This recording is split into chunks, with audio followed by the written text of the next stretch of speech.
Hey folks, and welcome back to the channel. Now today is a special day. If you, like me, grew up in the 90s and loved video games, there was only one place you could go if you wanted fast, detailed 3D graphics, and that was the arcade. I don't think you can really understand just how impressive the arcades were back in the 90s because home graphics and home consoles just weren't that powerful. We're talking about the 16-bit into the 32-bit era, and so if you wanted rich, detailed, fast-paced gaming, there was only one place you could go, and that was the arcades. And that's why today is so special, because on today's episode, I buy my dream arcade game and try and get it down into the garden office behind me. Getting it into the house was easy, getting it through the house was difficult. My original route wouldn't work, which meant we had to take off both the kitchen door and the garden door to get it through into the garden.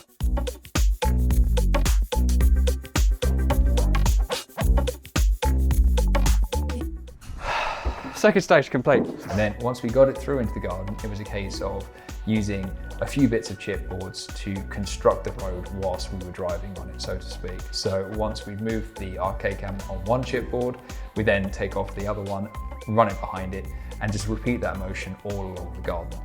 It was slow going, but we managed to get it done. And that's when we got it to the office, which was a little bit more tricky just because there's a couple of big steps there and we had to push a 136 kilogram arcade cabinet up that slope. But we managed to get it done and into the office.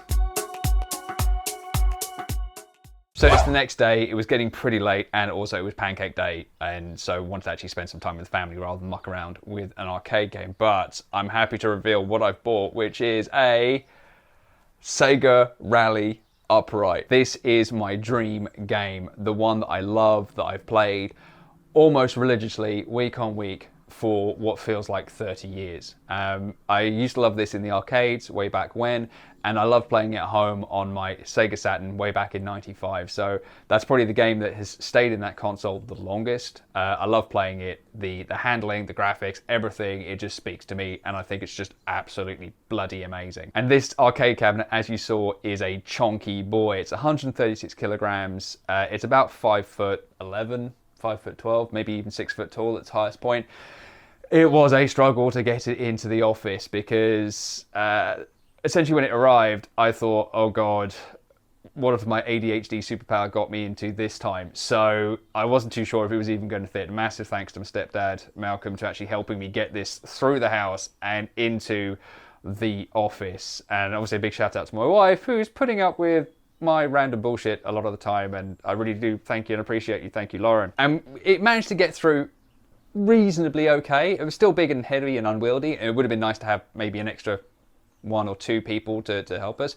But we managed to construct ramps out of bricks and chipboard, and I only had to take off like 3 doors in the house. So that feels like it's a win, you know, considering the end result. Let's talk about the financials, because arcade cabs are quite expensive, and this is why I literally leapt on this one as soon as I saw it pop up, because this cost me just £750, which is a lot of money, and I do fully understand that. But for a Sega Rally cab, even an upright, that is an absolute bargain, because the closest one I've found on eBay is up for £2.5 grand. £750 for all of this. Maybe I should have thought a little bit more carefully about how I'm actually going to transport it once it's here. This is also probably not its final position in the office. This is just basically just getting in, because this garden office is a good size, but it's not massive. I'll probably have this flipped so it's the screen is facing that way, and that way it's not taking up too much room. But for now, it's fine. A couple of things I need to do first before switching it on. I need to give it a clean, because it is filthy. Because this has essentially been in storage for God knows how many years. So it's generally just dirty. Nothing's cracked, nothing's broken. Just some good hoovering and a wipe down. And eventually I'll get this all sort of sanded and get this repainted, all that sort of stuff. But that's a future ongoing restoration. These lights I know don't work, so I need to figure out what's causing the problems there. But other than that, she's solid. But I rose up from the ground, just like I was spellbound. All the odds were against me. So I picked up the pace, and now I'm in the race. Give me some space. Something I've just noticed, there's actually money in here. Pure profit, baby.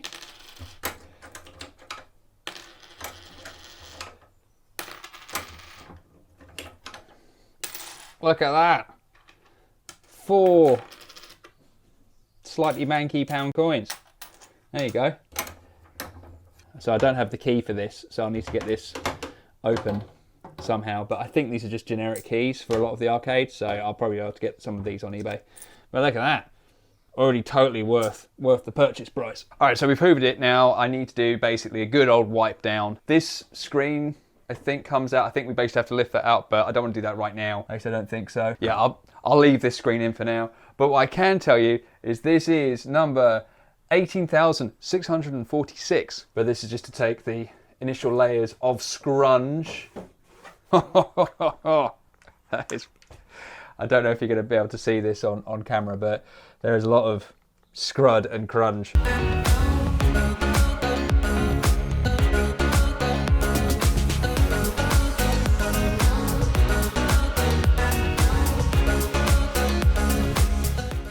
I think long term, if I do keep this forever, which I really do hope I do, because Lord knows I don't want to have to move it back out through the house again, I'll get sort of all the stickers replaced, because I'm sure that someone does repros of these, and then do things like get all this sort of metal here sanded down and resprayed because it's a little bit rusty. But for now, a good clean is what's in order, and then we can actually turn this thing on and see if it works still, because I've not actually done that because I ran out of time yesterday. The steering wheel is absolutely minging. To be fair, I think not from just lack of care. I think literally when I was speaking to the guy who was selling it, and he was basically like they're an events hire company, and essentially they just say that arcade cabs don't really get rented anymore because people want more sort of, you know, things that multiple people can do at the same time, more sort of team games rather than say single player or even dual player games, which I think is a bit of a shame. You know, that's just the way what a lot of arcades have gone, so it's not really a surprise, I suppose. But I think they're all muppets because arcade games are amazing and Sega Rally is the best game ever. But I'm probably biased. Biased, committed, I don't know. Probably should be committed considering I tried to fit this in my office, which isn't that big. Well, it's starting to smell better, if nothing else.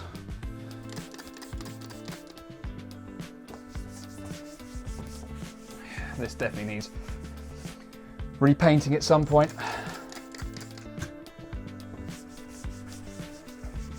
Because it's just, well, I know the previous owner had this for 18 years, so I don't know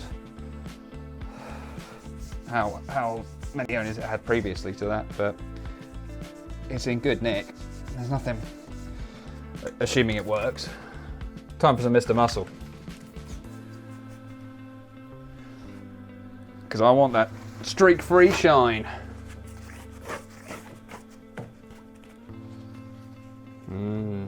Tasty. Now I managed to drop a little bit of kitchen roll just there, so I'm going to have to take this off at some point, but I'm not going to do that now because I need to make sure this thing works. I mean, it did work when I tested it earlier, but this has had a lot of jiggling and not dropping or anything like that, but it's definitely been, you know, through things. So I wanted to give it like just some time to settle.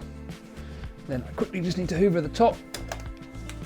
All right, so that is it most done. I'm gonna give it a cursory wipe up top because it's pretty mingy up there. I've just hoovered it. But the top's in good condition, to be honest. There's a little metal plate here that's, you know, rusty as you'd expect because it's so old. All in all, it's pretty good. Alright, that will do. Alright, time for the big moment. Let's see if this thing switches on. So it's already plugged in. There's a switch at the bottom by the power supply. Alright, we've got something.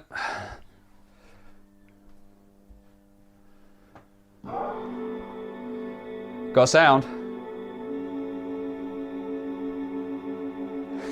There we go. Now with the reflections and stuff, you also might be seeing some flickering. That's just the CRT. What I can tell you is this image is pretty straight.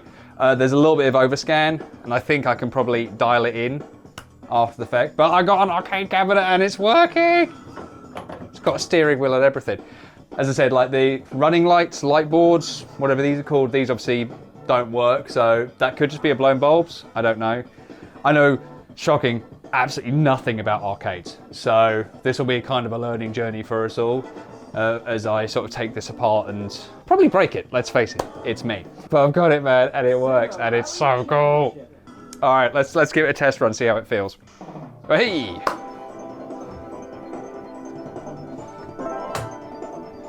All right, now my favorite car was always the Delta. My brother had the Celica.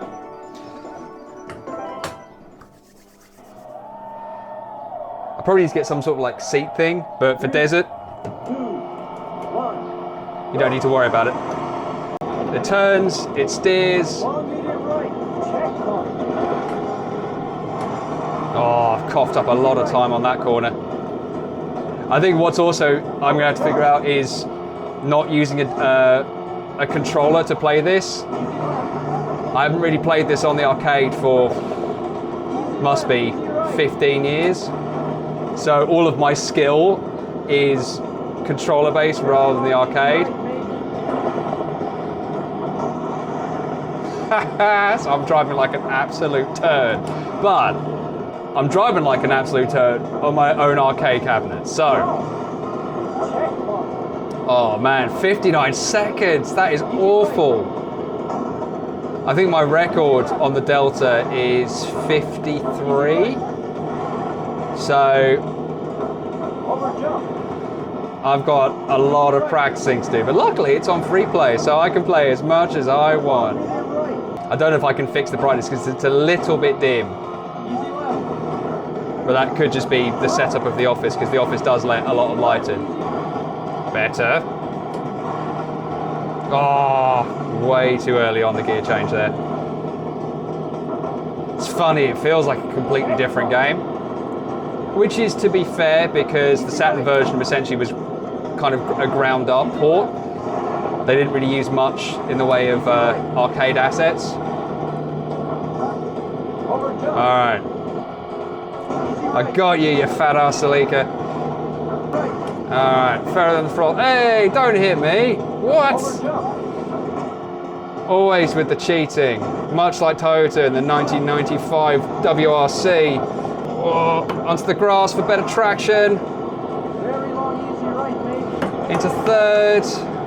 Better, better. Oh, I've gone wide in the corner. He's probably going to get me. No. Oh, I'm still way off my... Oh.